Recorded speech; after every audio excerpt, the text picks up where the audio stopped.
Hai semuanya, kembali lagi dengan Podcast BNN. Aku Novi Eva Aviana, selaku penyuluh narkoba ahli pertama BNN Kota Surabaya. Kali ini kita akan banyak bincang-bincang, kita akan banyak sharing-sharing dengan Forum Anak Surabaya. Nah, nanti kita coba ya, tanya-tanya nih pandangan uh, narkoba itu apa dari segi Gen Z zaman sekarang nih. Nanti kita coba tanya-tanya, kita coba sharing dengan Monita selaku Ketua Forum Anak Surabaya. Nah, teman-teman misal nanti ada yang ingin tanyakan, boleh nanti komen-komen juga di bawah ya.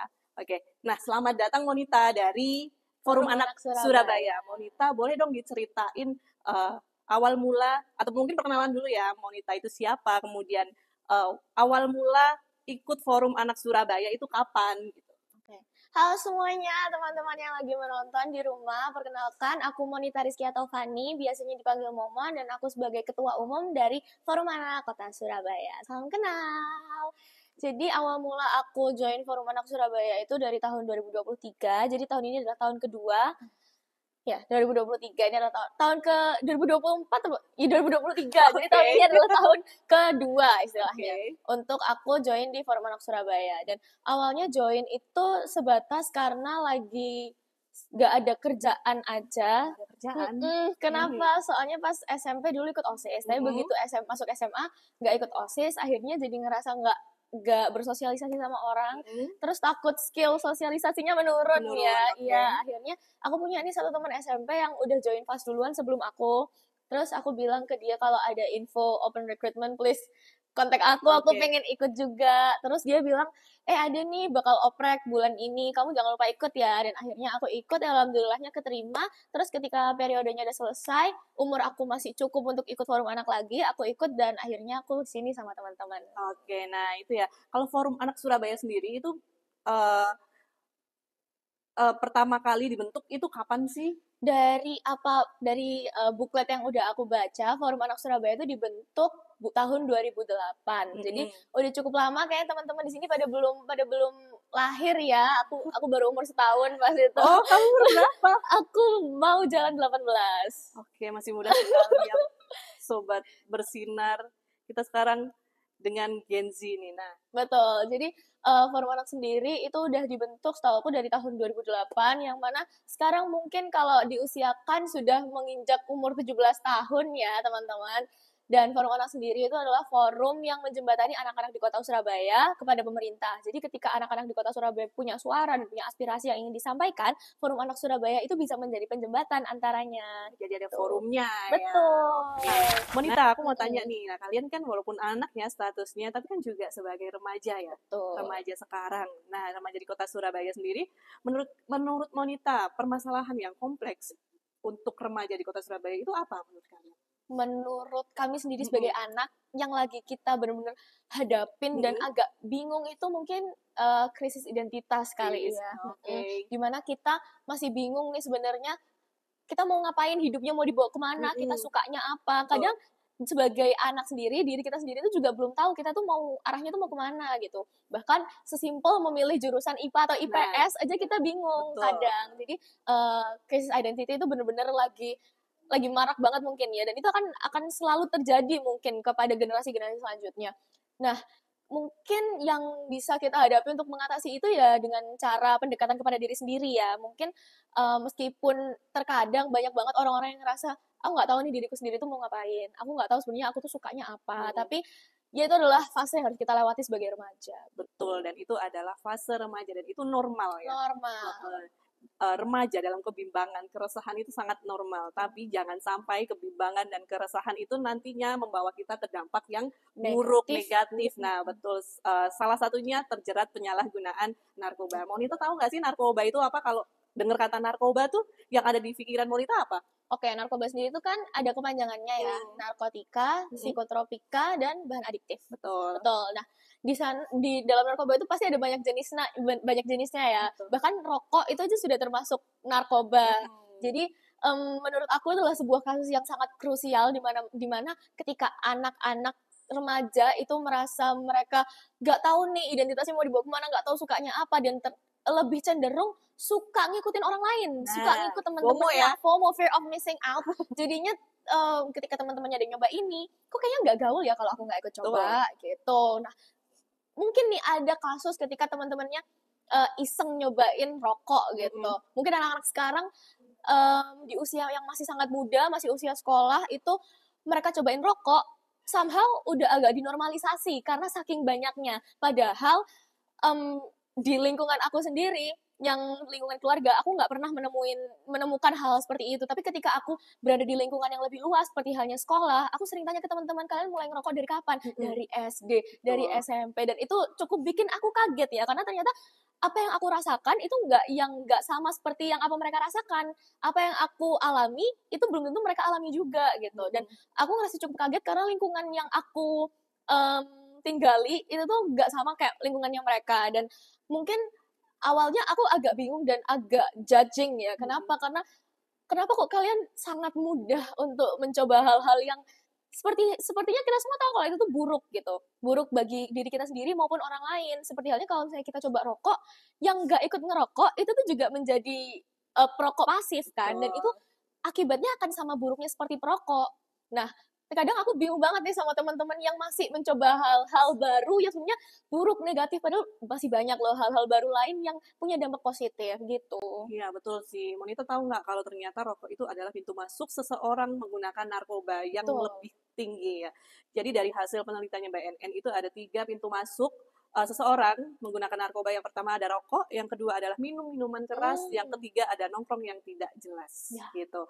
Nah, ketiga faktor ini biasanya yang mempengaruhi remaja untuk terlibat penyalahgunaan narkoba. Sama seperti yang tadi Monita sampaikan ya, di lingkungan mungkin sekolahnya zaman sekarang, apalagi di kota Surabaya. Surabaya kan kita kenal dengan kota nomor 2 terbesar di Indonesia. Otomatis segala sesuatu aktivitas semuanya terpusat di kota Surabaya. Nah, tidak terkecuali peredaran narkoba nih Monita. Walaupun ya sekarang ini banyak sekali anak-anak remaja yang sudah pernah ya pertama kali mencoba rokok, bener memang banyak usia SD dan juga SMP, tapi banyak juga usia SMP, bahkan anak-anak usia remaja ke dewasa, mereka sudah ada yang pernah pakai narkotika, bahkan narkotika golongan 1 yang tidak boleh digunakan untuk obat gitu. Monica tahu nggak kalau narkotika itu ada golongannya? Jadi golongan 1, golongan 2, dan golongan 3. Tahu. Jadi mungkin sebutannya itu sebagai tingkatan mungkin. Betul. Ya. Jadi mengetahui kalau anak-anak di kota Surabaya bahkan remaja itu sudah mencoba golongan 1 atau golongan apapun itu yang penting termasuk narkoba, itu sangat sudah menyayangkan. Kita udah sayang banget kenapa kok dicoba gitu. Iya, betul. Nah, kalau golongan for your information teman-teman di rumah yang belum tahu, jadi golongan 1 itu adalah golongan yang paling ibaratnya tingkat kecanduannya paling tinggi ya. Jadi golongan 1 itu tidak boleh digunakan untuk obat, tapi hanya boleh digunakan untuk penelitian. Dan golongan 2 adalah golongan 2 dan golongan 3 adalah jenis narkotika yang boleh digunakan untuk obat, tapi biasanya bukan disalahgunakan, jadi dipakai untuk kepentingan medis. Jadi diawasi oleh medis, dokter, perawat, dan lainnya.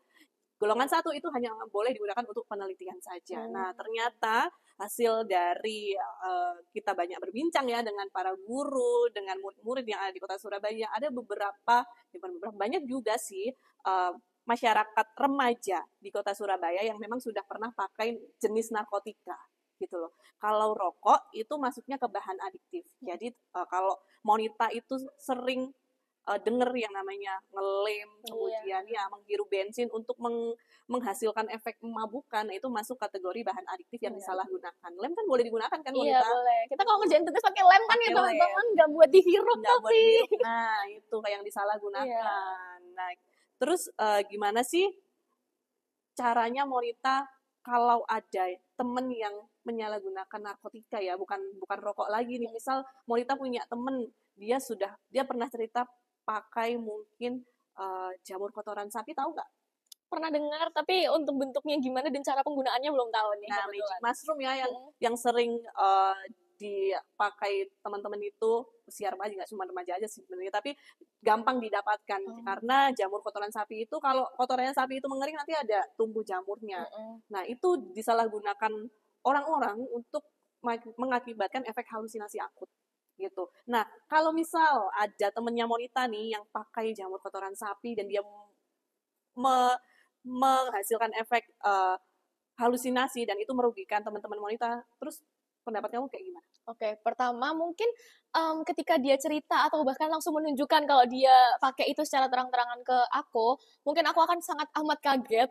Kaget, kenapa kok kaget? Karena menurut aku lingkungan itu sangat berpengaruh pada kita kan. Dimana kalau kita punya teman-teman suka belajar, otomatis kita kan terpacu untuk suka belajar juga. Betul. Kita kan ngerasa kalau nggak belajar kok kayaknya sungkan ya sama teman-teman yang ini gitu. Ketika kita punya teman-teman yang suka nongkrong, terus sebenarnya kita nggak suka nongkrong tapi kita takut nggak punya teman, kita kan ikut juga mau nggak mau. Betul. Karena takut nanti nggak ada temen lagi, takut teman-teman itu susah nolak, dan kita takut teman-teman bakal ngomongin kita di belakang, kenapa ya anak ini nggak mau diajak nongkrong, so alim banget mau sendirian di rumah gitu.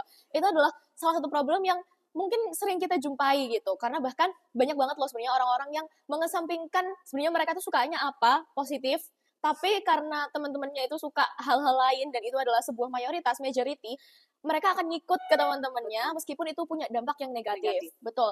Nah, ketika mungkin worst case, andai kata ada teman aku yang tiba-tiba pakai narkotika yang sebenarnya aku nggak tahu itu fungsinya apa, kalian mau ngapain, otomatis aku akan kaget dan aku akan bertanya sebenarnya.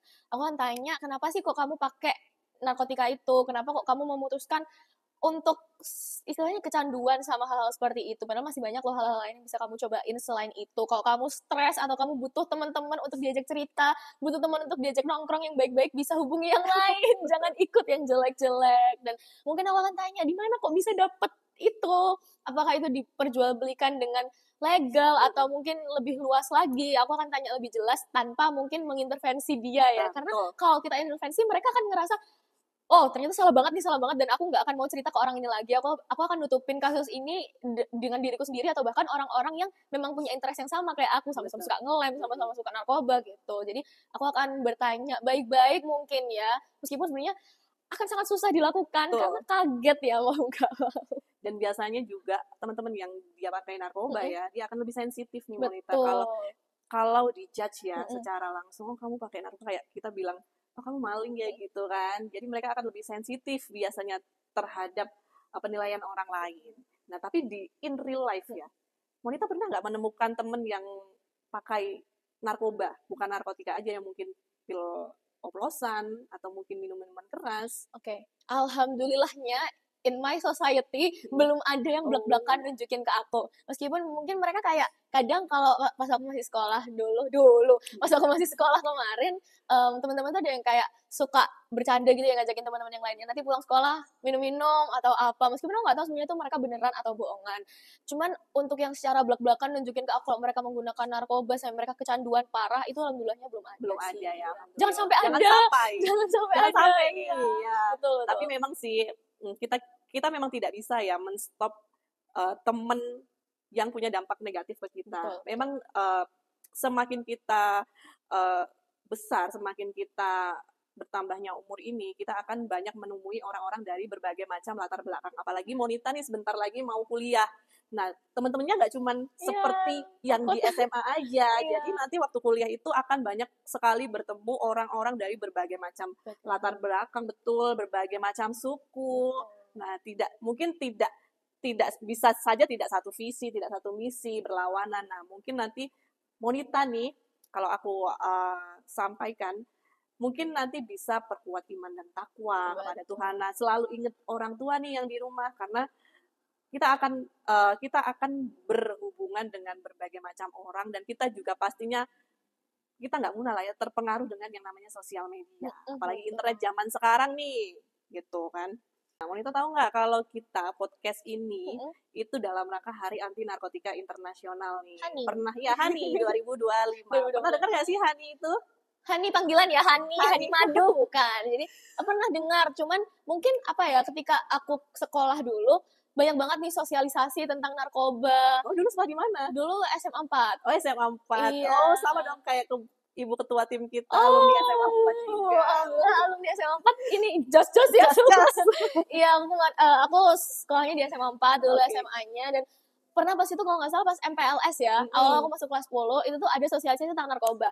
Tapi yang disayangkan bentar, ya 2002 berapa? Berarti kelas satunya? 2023 berarti ya? Apa Kayaknya aku deh yang 2023? jadi narasumber. Oh iya kah? SMA. Waduh. Oke. Oke, lanjut. Iya, nah itu yang sangat disayangkan adalah teman-teman sendiri tuh kayaknya kesadaran untuk peduli terhadap materi yang disampaikan sendiri tuh kurang gitu. Jadi ketika sebenarnya aku butuh ambience yang damai untuk mendengarkan penjelasan, aku malah tidak mendapatkan itu. Teman-teman malah ramai sendiri. Akhirnya jadi bingung kan mau dengerin yang mana, mau dengerin teman-teman atau dengerin yang menjelaskan. Jadi hal-hal yang disampaikan itu sama agak-agak masuk nih. Oh gitu, tapi pernah denger lah ya Pernah Hani dengar tentang itu ya. Hani, iya. Oke, jadi Hari Anti Narkotika Internasional itu adalah hari di mana hari keprihatinan. Jadi dulu kenapa adanya Hani ini, dulu itu ada bangsa yang namanya bangsa Tiongkok. Jadi dia itu dijajah, bukan dari bangsa Tiongkok, jadi Inggris ya, sorry aku kok lupa ya sebentar.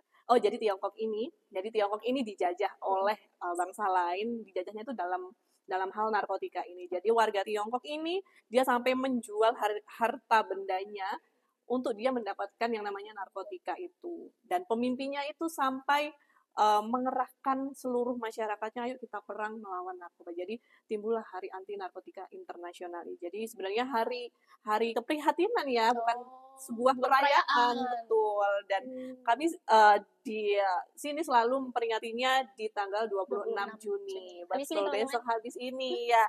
Terus apa aja sih yang BNN Kota Surabaya lakukan nantinya dalam rangka hari ini? Kita sebenarnya kemarin tanggal berapa hari Minggu ya, sudah ada aksi memberikan mawar hitam di Car Free Day Darmo, di Car Free Day Taman Bungkul. Itu bentuk keprihatinan. Jadi mawar hitam itu bentuk keprihatinan kami dalam rangka hari ini. Terus nanti akan ada seperti seremonial dari BNN RI, dan nanti kami di BNN Kota Surabaya ada mungkin semacam malam renungan.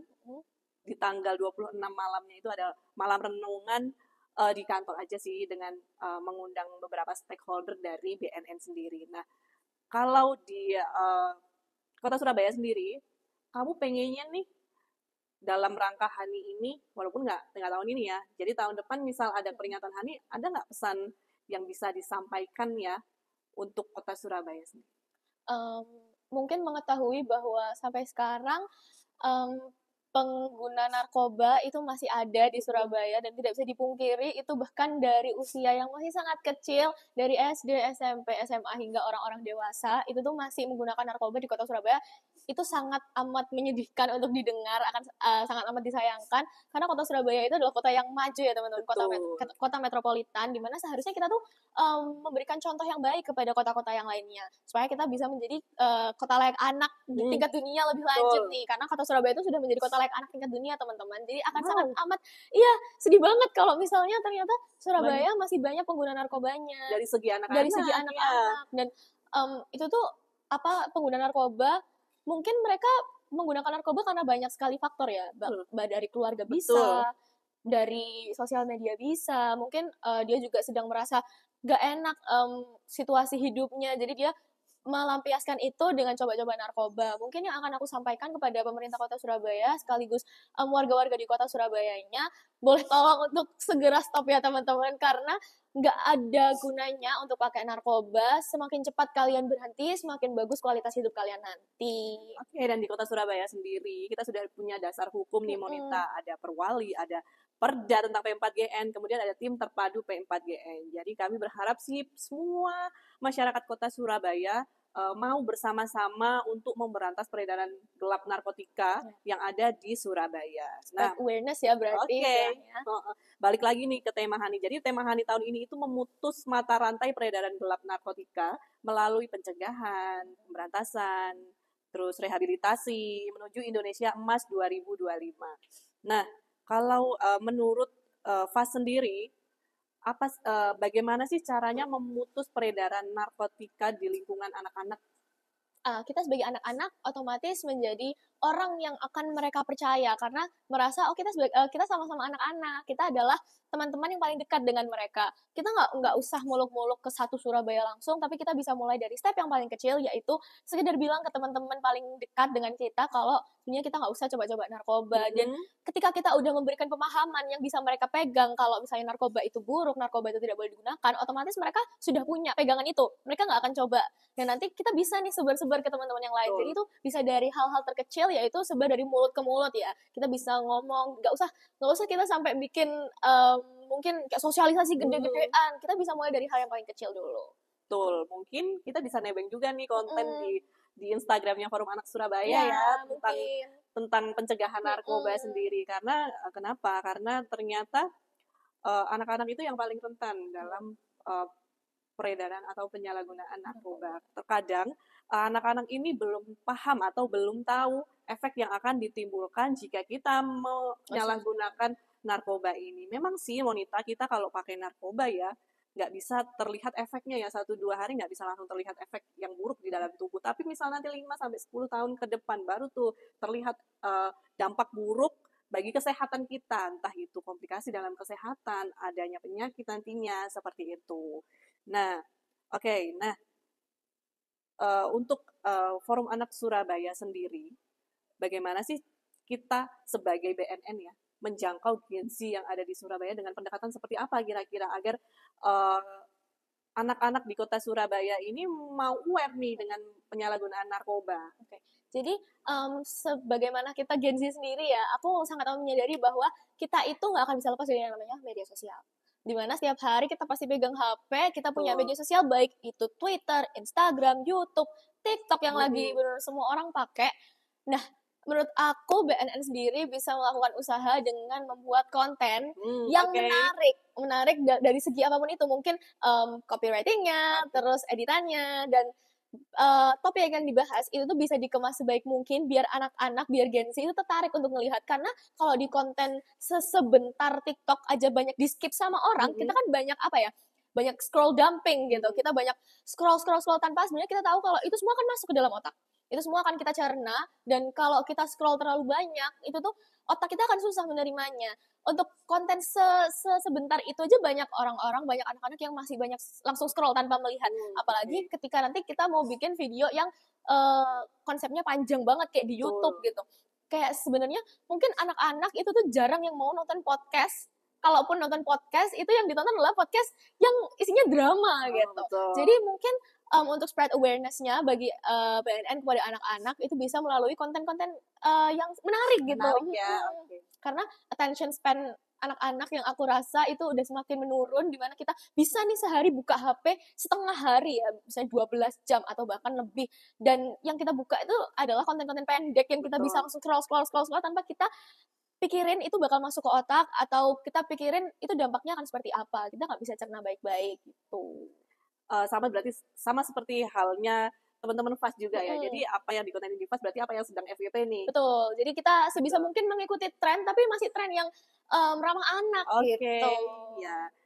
Nah, Monita, teman-teman di Forum Anak Surabaya itu pernah nggak ada yang mungkin tercetus ya? Aku sudah pernah merokok atau aku sudah pernah minum minuman keras. Nah, itu boleh nggak sih? Apakah ada treatment khusus ya dari Forum Anak Surabaya sendiri? Pernah nggak adakah yang seperti ini di anggotanya Forum Anak Surabaya itu? Kalau untuk masalah minum-minum atau merokok, alhamdulillah di anggota Forum Anak Surabaya sendiri itu nggak ada.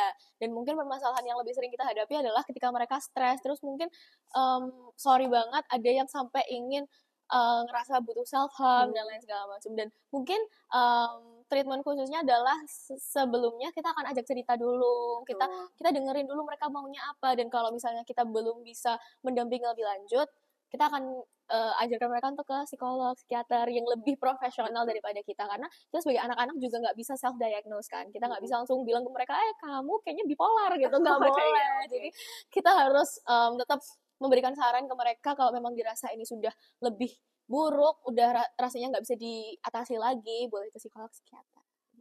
Nah menurut kamu di Forum Anak sendiri ya, atau mungkin teman-teman di luar forum anak. Jadi lingkungan pertemanan atau circle pertemanan itu sangat mempengaruhi nggak sih keputusan anak-anak tersebut dalam society ya gitu. Jadi circle itu sangat amat berpengaruh. Oke. Dimana kita sebagai anak-anak mungkin karena tadi sempat disinggung juga FOMO ya, fear of missing out, kita nggak mau ketinggalan segala info dari banyak sisi, misalnya circle yang ini kayaknya lagi musim ini deh, circle yang ini lagi musim ini. Jadi ketika kita punya circle, kita harus bisa memilah gitu. Pilih-pilih teman itu nggak apa-apa sebenarnya, nggak apa-apa. Dan nggak semua teman harus ditemenin gitu, karena nggak semua orang itu punya sudut pandang yang sama seperti kamu.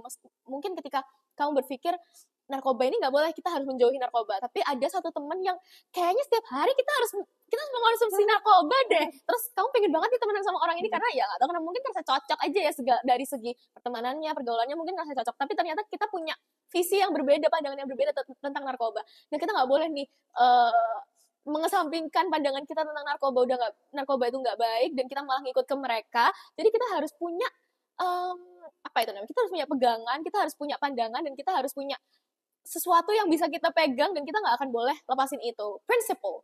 Kita harus punya prinsip, teman-teman. Kita punya prinsip kalau temenan itu boleh kok, pilih-pilih temenan itu nggak harus semua orang ditemenin. Kalau mau ditemenin pun ya kita nggak harus ikut sama apa yang mereka suka. Misalnya kalau kita sukanya lagu ini tapi mereka sukanya lagu ini, kita ya nggak usah ikut-ikut mereka karena kita nggak mau ditemenin sama mereka lagi gitu. Jadi kita harus menjadi diri kita sendiri pertama.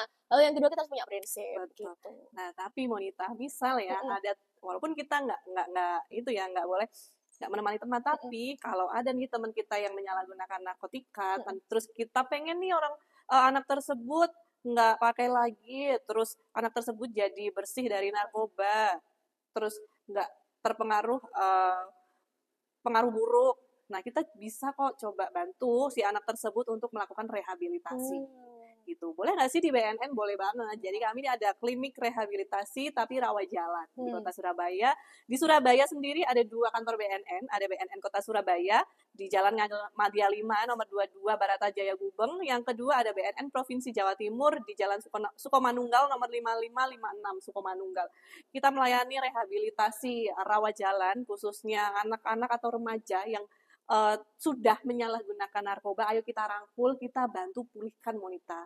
Jadi misal nanti ke depannya Monita atau forum anak nih menemukan hal tersebut, menemukan teman-teman yang dia sudah kenal yang namanya narkoba, ingin dia itu bersih, nggak pakai lagi, coba komunikasikan ke kita. Coba kita asesmen terlebih dahulu aja sebelum masuk ke rehab. Kita asesmen terlebih dahulu ya. Kita coba dalami si anak tersebut kok bisa dapat barang ini dari mana, kemudian faktor yang melatar belakangi seseorang pakai narkoba itu apa. Jadi kita coba bantu cek dulu nih anak tersebut dapatnya dari mana, latar belakangnya seperti apa gitu. Mau tanya boleh nggak? Boleh dong. Jadi anak-anak atau orang yang sudah terjerat narkoba yang mungkin dari skala yang paling kecil sampai benar-benar akut itu sebenarnya masih bisa sembuh atau enggak? Kita tuh bilangnya bukan sembuh ya, tapi pulih. Karena apa? Suatu hari nanti orang-orang yang pakai narkoba kemudian dia rehabilitasi sudah bersih ya, dia suatu saat bisa kok balik lagi dia pakai narkoba itu. Selagi dia bertemu orang yang ngasih, circle yang buruk tersebut, kemudian keinginan dalam diri dia. Jadi yang terpenting seseorang itu mau rehabilitasi dan seseorang itu mau bersih dari narkoba harus dari dirinya sendiri. Menarik ya. Nah gitu. Nah jadi circle pertemanan ini sangat penting sangat penting banget dalam keputusan seseorang ya menjalin pertemanan sekarang ini, karena sekarang banyak banget ternyata seseorang itu bisa terjerat penyalahgunaan narkoba itu sebenarnya tidak hanya dari pertemanan juga loh Monita. Jadi pengaruh dari sosial media juga ada. Jadi mungkin tadinya dia nggak paham nih apa yang namanya narkoba, tapi karena dia scroll, dia penasaran apa itu narkoba, terus ternyata ada kesempatan dia beli, dia dapat barang tersebut, itu bisa saja jadi faktor penyalahgunaan narkoba melalui media yang digunakan gitu. Agak serem ya sebenarnya sekarang media sosial. Nah, betul. Ada dampak positif dan negatifnya ketika sebenarnya kita buat konten sebagai konten edukasi tapi malah disalahpahami gitu. Betul sekali, dan memang kita tidak bisa ya men-stop perkembangan teknologi. Betul, kita harus hidup berbarengan dengan teknologi, tapi kita juga harus menggunakan teknologi itu sebagaimana mestinya. Betul. Dengan bijak, dengan tadi memberikan edukasi kepada masyarakat. Jadi sekarang itu ternyata banyak juga loh peredaran narkoba itu dia jualnya melalui sosial media, melalui e-commerce juga. Nah ini bisa dijadikan teman-teman Forum Anak Surabaya menjadi lebih aware ya peredaran narkoba itu. Ternyata kalau kita lihat di televisi, di internet, kalau ada orang yang jual beli narkoba biasanya cash on delivery ya, COD. Nah, ntar temu langsung orangnya, bayar.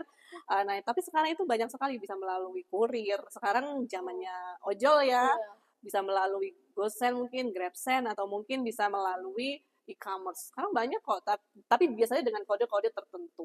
Tapi sebenarnya narkoba itu diperjualbelikan secara legal atau ilegal sih? Nah, itu yang penting. Jadi sebenarnya narkotika, psikotropika, dan bahan adiktif lainnya, kalau bahan adiktif lainnya itu sebenarnya legal ya.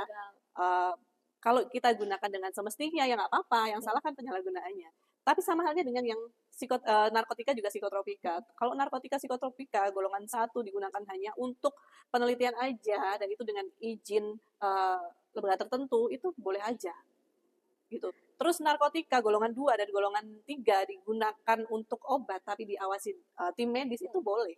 Gitu. Yang nggak boleh adalah misal kamu merasa stres ya, terus kamu dapat informasi kalau obat ABC ini bisa meredakan stres tanpa resep dokter. Nah, kamu beli tuh sama teman kamu atau beli online lah ya dengan kode-kode tertentu itu. Nah, itu yang salah.